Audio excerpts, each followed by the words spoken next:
Why should you learn to see the aura? Well, other than it's a pretty cool experience to be able to see something that most people think doesn't even exist or is invisible, science has proven that subtle energies affect us whether we want to believe in it or not. Energy is everywhere. Good energy, bad energy.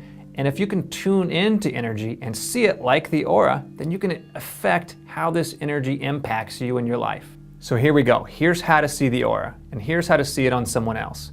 What you want to do is ask them to stand about 10 feet away, and they should stand on something like what I have, which is a plain white or a plain black background. And basically what you want is you just want something without any patterns, because that's going to make it harder to see the actual aura. Next, look at the person's nose right about here, and you want to look with a relaxed gaze. That means you don't want to stare. Don't look at the nose, because the nose isn't the aura. What you want to do is you want to stare at the nose, and then with the relaxed gaze, use your peripheral vision. The peripheral vision basically means looking out of the corner of your eyes. Here's the cool thing. Your eyes are curved, which means that they can see a different spectrum of light on the side, on the corner of your eyes, than you can head on. So what you'll first see around their head and shoulders is basically a transparent fog. Here's the thing. The aura, when you first see it, appears very transparent. Have you ever gone out on a hot day and you're looking at a car or a sidewalk and you'll see those heat waves kind of like shimmering? That's what it'll look like, but it's just going to be barely just an inch to maybe half an inch just off their shoulders and around their head. Once you catch it, you just want to keep your gaze relaxed. Don't get excited and stare right at it, because then it's probably going to disappear, okay? So once you catch it, just quietly observe it, just watch it, and just notice it. It's like you're just studying it. And as you begin to study it, that's when the aura is going to start to grow brighter and to come more into focus. Now, if you're looking at their nose and you're trying to use your peripheral vision and you can't quite catch it, to move your vision from right at their nose to the center of their forehead. Just a slight movement up.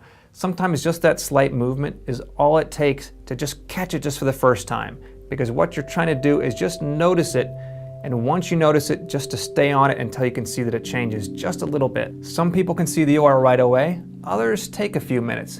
Don't be discouraged, anybody can see it. Now this is probably something that for sure is going to happen. At some point, you're going to be seeing the aura, you're going to be practicing with it, and you're going to blink. And when you blink, it's going to completely disappear.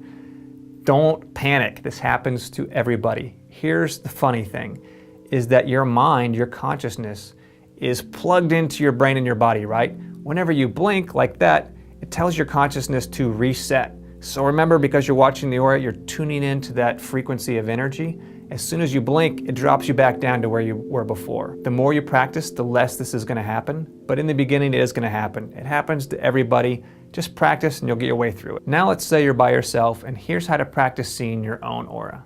We're going to start with your hand. And so what you want to do is, just like with a person, you want to find a plain background, white, black, whatever. And you want to extend your hand in front of you. Now you want to soften your gaze, and actually you want to stare right at the center of your palm. Kind of like you're looking at the person's nose. So you're looking at it, but in a relaxed way. And you want to look around the edges of your hand and your fingers.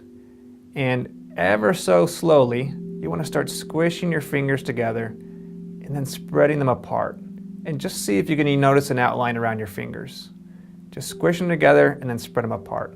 And if you squish your fingers together, then just start moving your hand like you're waving at yourself, just kind of slowly side to side.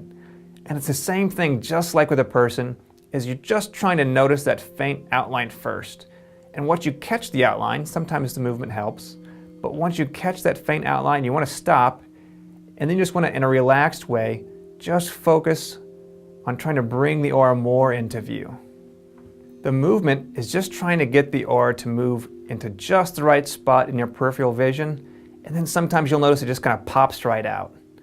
And here's the cool thing, you can also do it with your foot. And I used to do this all the time when I was lying in bed. I'd wake up in the morning, 15 minutes early, and I would just move my foot, and I would just twist it back and forth, and I would look at the aura around my toes and study my foot. In the next video, I'm going to show you how to be able to see energy in the air. Here's the cool thing, it's not really in the air, it's everywhere. So you're going to learn how you can see energy everywhere. If you're able to see the aura, share your excitement. Include a comment below telling us about it, then join us on Facebook. That's all for today. Thanks for watching, and I'll see you next time.